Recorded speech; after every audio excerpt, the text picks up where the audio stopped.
মৰমৰ ছাত্ৰ ছাত্ৰীসকল, আজি মই অষ্টম শ্ৰেণীৰ গণিতৰ অধ্যায় ২ এটা চলকযুক্ত একঘাতৰ সমীকৰণৰ বিষয়ে বুজাম। এটা চলকযুক্ত একঘাতৰ সমীকৰণ গঠনৰ বিষয়ে জনাৰ আগতে তোমালোকে বীজগণিতীয় ৰাশিৰ বিষয়ে জানি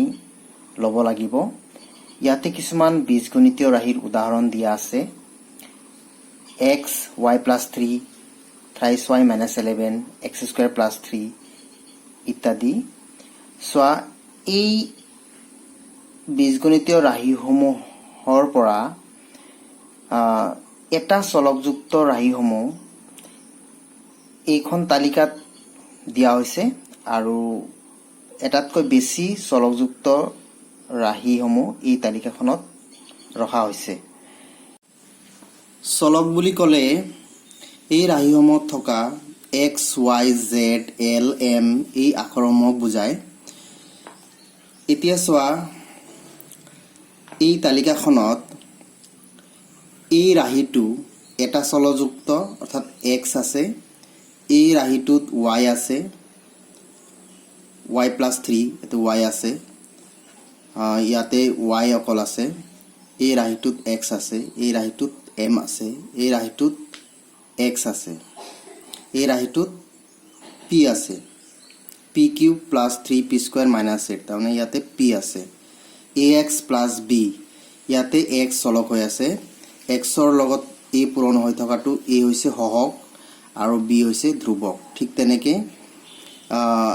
এমৰ লগত 2 পূৰণ হৈ আছে, ইয়াতে 2 সহগ, এমৰ সহগ আৰু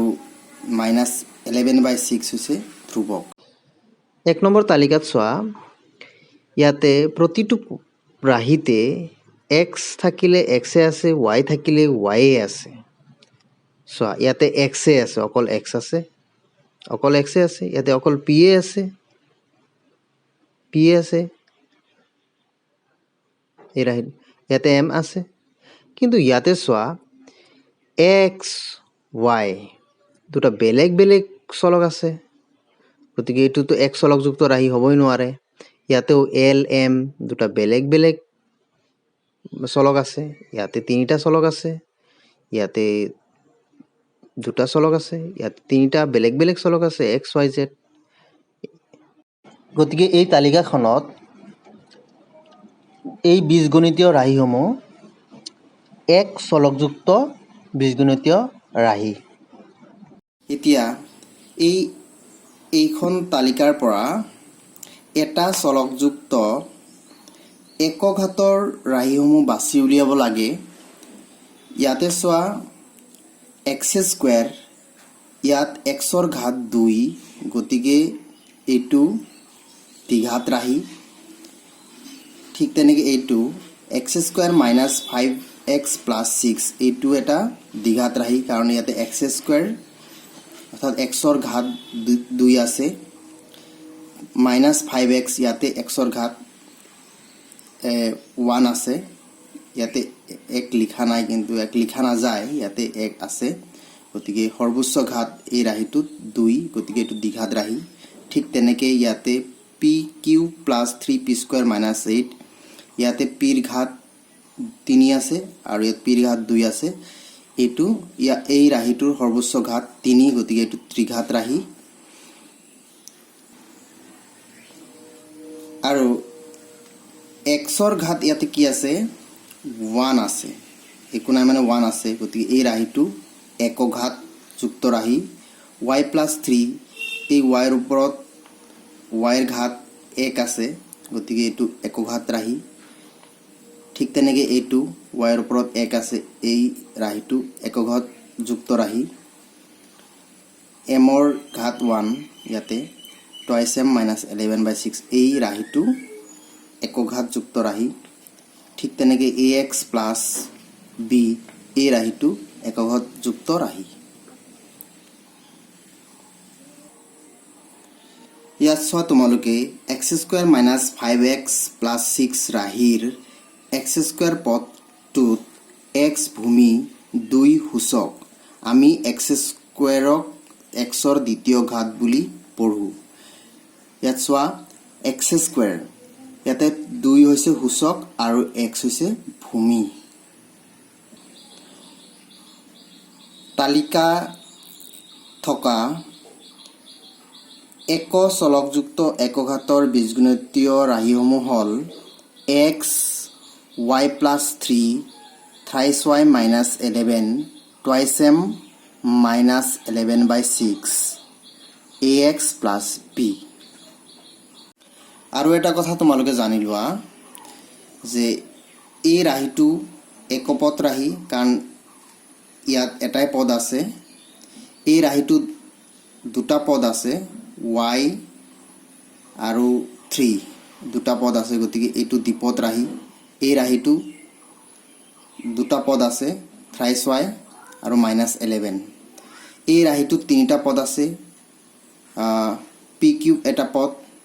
3p স্কয়াৰ এটা পদ আৰু মাইনাস এটা পদ গতিকে এই ৰাশিটো ত্ৰিপদ ৰাশি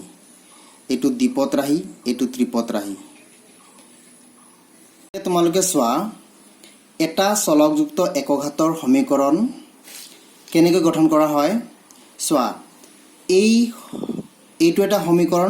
সমীকৰণ চোৱা এই সমীকৰণটোত সমান চিন আছে সমান চিনৰ দুটা পক্ষ আছে এই হুফালে থকাটোক হুপক্ষ বুলি কয় আৰু বাওফালে থকাটোক বাপক্ষ বুলি কয় অৰ্থাৎ এই ৰাশিটোক হুপক্ষ আৰু এই ৰাশিটোক বাপক্ষ বুলি কম চোৱা এই ঠিক তেনেকে এই ৰাশিটো সমান চিনৰ হুফালে আছে গতিকে এই ৰাশিটোক হুপক্ষ বুলি কম আৰু এই ৰাশিটোক বাপক্ষ বুলি কম সো ইয়াতে কি আছে ইয়াতে এটা সমতা আছে এটু কব সমতা আৰু ইয়াতে হল চলক ইয়াতে চলক কি হৈ আছে এটাই হৈ আছে ইয়াতে চলক হেতুৱে y আৰু ইয়াতে ঘাত কি হৈ আছে একঘাত ইয়াতে একঘাত ইয়াতে চলক আছে ইয়াতে চলক x হৈ আছে আৰু এতে এটাই চলক x গতিকে এই সমীকৰণ দুটা কি হ'ব এটা চলকযুক্ত একঘাতৰ সমীকৰণৰ উদাহৰণ এতিয়া এটা চলকৰ একঘাতৰ সমীকৰণৰ সমাধান কৰিম অনুশীলনী 2.1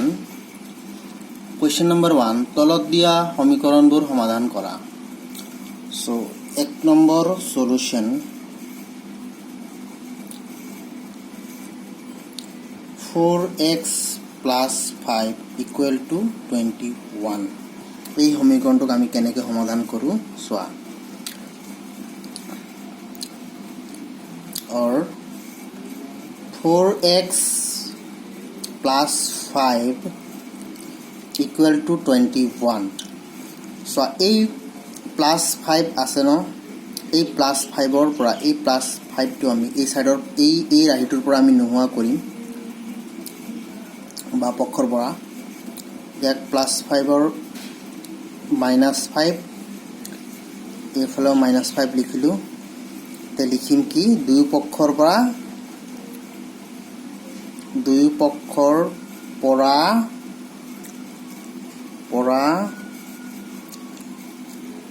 5 বিয়োগ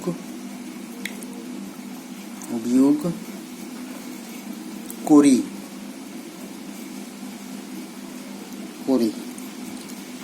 দেখুৱা 4x plus 5 minus 5 cancel 0 হৈ যাব ইয়াত থাকিব 4x right hand side কি আছে 21 ৰ পৰা -5 কৰিলে 16 হ'ব এতিয়া x ৰ লগত কি লাগি আছে কি পূৰণ হৈ আছে 4 এই 4 টো আমি নোহোৱা কৰিব লাগিব পূৰণ হৈ থাকিলে হৰণ কৰিব লাগিব 4x by 4 16 by 4 অৰ্থাৎ দুই পক্ষক আমি 4 ৰে হৰণ কৰিছো দুই পক্ষক 4 ৰে হৰণ কৰি সো হৰণ কৰিলে কি হ'ব 4 4 হৰণ কৰিলে 1 হ'ব অৰ্থাৎ 4 4 কেনসেল হ'ব x ইফালে 16 4 ৰে হৰণ কৰিলে 4 4 গুণ 4 4 4 গুণ 16 এয়ে হ'ব x ইকুয়াল টু 4 x এতেকে নির্ণয়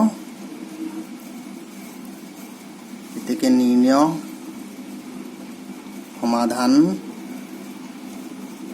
x ইকুয়াল টু 4 সোয়া আমি ইয়াতে কি কৰিছো x ক আমি x ৰ লগত লাগি থকা সংখ্যাবিলাক আমি নোহোৱা কৰি দিছো এটা প্লাস থাকিলে আমি মাইনাস কৰিছো এই সংখ্যাটোকে দুই পক্ষৰ পৰা কৰিব লাগিব তেনেকে 4 পূৰণ হৈ থকাটো আমি কি কৰিছো হৰণ কৰিছো পূৰণ হৈ থাকিলে হৰণ কৰিব লাগিব দুই পক্ষক 4 ৰে হৰণ কৰি দিছো তো শেষত কি ৰৈছে x ইকুয়াল টু 4 এ নিৰ্ণয় সমাধান x ইকুয়াল টু 4 এই সমীকৰণটোক আমি অন্যভাৱেও আমি সমাধান কৰিব পাৰো হেতু হ'ব পক্ষান্তৰ পদ্ধতি